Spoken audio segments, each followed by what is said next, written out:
आखिर एमएनएस को इतना बढ़ावा क्यों है उन्हें 100% रिजर्वेशन? ये असंवैधानिक है, ये कहा है माननीय कोर्ट ने। क्यों एमएसपी उन्हें 10,500 दी जाती है? क्यों वे नॉन कॉम्बेटेंट है, उन्हें किसी प्रकार की आर्मी एक्टिविटीज नहीं है? क्यों उन्हें बेसिक मिलिट्री ट्रेनिंग नहीं है, फिर भी इतना बड़ा सम्मान और इतनी बड़ी तनख्वाह और इतने बड़े अलाउंस आखिर क्यों है? क्यों क्या कोई मेल नर्सिंग असिस्टेंट नहीं बन सकता? क्यों मेल नर्सिंग असिस्टेंट है उनकी तनख्वाह इतनी कम है, जबकि वो जाकर के फॉरवर्ड एरिया में अपना लड़ाई लड़ते हैं और देश के लिए बलिदान भी देते हैं? क्यों मिलिट्री नर्सिंग अफसर वोमेन का पूरा राइट है? ये भेदभाव है, ये इनजस्टिस है, इसको बिल्कुल स्वीकार नहीं किया जा सकता है। समाज बदल गया है, लड़कियां सेना के अंदर अफसर बनके आप समझ सकते हो इन्फेंट्री में जा रही हैं, आरटी में जा रही हैं, वहां पर कोई भेदभाव नहीं है, कहीं प्रकार का कोई भेदभाव नहीं है। तो आखिर ये मिलिट्री नर्सिंग अफसर के ऊपर भेदभाव क्यों 100% उन्हीं को रिजर्वेशन मिल रहा है? ये सरासर गलत है, अनैतिक है, असंवैधानिक है। दोस्तों, ये निर्णय है आपके सामने आज प्रस्तुत करता हूं। जैसे कि बहुत सारी कंट्रोवर्सी चल रही है, मैं उनका सम्मान करता हूं कि वो देश की सेवा के लिए आए, जिस तरीके से हमारे संवैधानिक तरीका है उससे देश की सेवा कर रही है, वो महिलाएं या बच्चियां हैं, लेकिन उनको इतना बड़ा प्रिविलेज देना सेना के ऊपर सवाल उठाता है। एक एमएसपी मिलिट्री सर्विस पे को लेकर आपने सुना होगा कि एक सूबेदार मेजर है, 5,200 मिलती है, रगड़ के जाता है, और एक आप समझ सकते हो कि मिलिट्री नर्सिंग अफसर है, उसको 10,500 आप घर बैठे दे रहे हो, जबकि वो नॉन कॉम्बेटेंट हैं।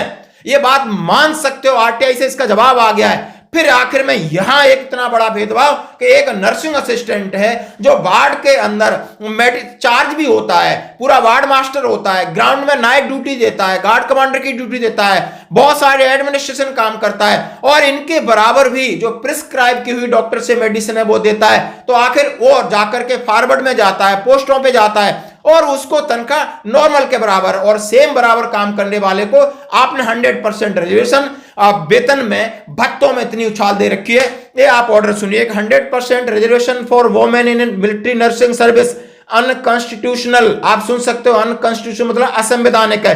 The court added that while women are recognised as a separate class under the constitution, this does not imply that there can be 100% employment reservation based solely on gender के आधार पर। ये सरासर गलत है जी, क्योंकि हमारा constitution नहीं कहता, हमारा नहीं संविधान नहीं कहता कि आप भेदभाव करो, तो फिर वुमेन्स को 100% क्यों मिल रहा है? ये सवाल है। इसके ऊपर कोर्ट का जजमेंट सुनिए आप।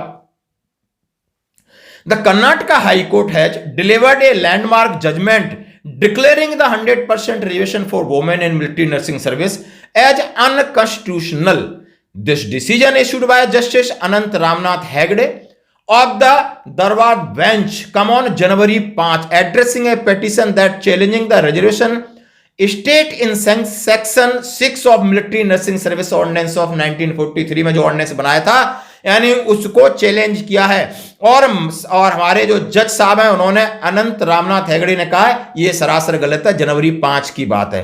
The court recognise the constitutionally of the reservation in light of article 15 sub article 3 of the Indian constitution which allow special provision for women and children, and article 16 और sub article 2 which prohibited discrimination based on the religion, sex and other ground।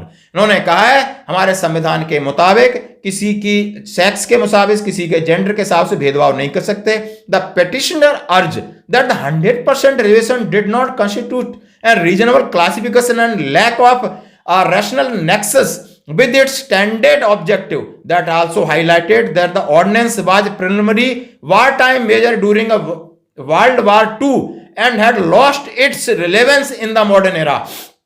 इन्होंने कहा जब यह तर्क संगत रहा होगा, जब वर्ल्ड वार 1 और 2 में बहुत सारे मेडिकल एड्स और देने वाले लोग शहीद हो गए थे, तो उनके जगह पर वुमेन्स को नियुक्त किया गया और वहां वुमेन्स पीछे रहकर उनका इलाज कर रही थी। वो बहुत पुरानी बात है और इसको आज के परिवेश में आप इसको सार्थक नहीं मान सकते। आज उन्होंने चैलेंज करके इस फैसले को अमान्य करार दिया है। The defence presented the argument that reservation was necessary to fill vacancies when male nursing officer recruited through the different process were deployed to front line in war time। ऐसा कैसे हो सकता है कि मेल नर्सिंग असिस्टेंट है, उनको दूसरे process से भर्ती किया जाता है, उनको फ्रंट लाइन पर रखा जाता है, उनकी सैलरी कम है, उनके भत्ते कम है, उनकी ड्यूटी ज्यादा है। ये क्या चीज है? उन्होंने बोला है The asserted that there was no practical discrimination as there was full reservation for men in separate recruitment process. ऐसा नहीं हो सकता कि आप इनके लिए 100% रिजर्वेशन करके इनको आप सुविधा दे रहे हैं. However, the court observed that historical context of 1943 which might have necessity such a provision of encourage women's participation. उन्होंने कहा है 1943 में किसी वोमेन को इनकरेज करने के लिए, सेना के साथ जोड़ने के लिए, मोटिवेट करने के लिए जरूरी था, लेकिन अब नहीं है. 1943 is no longer there assuming that ordinance was adopted to encourage women from joining the armed forces.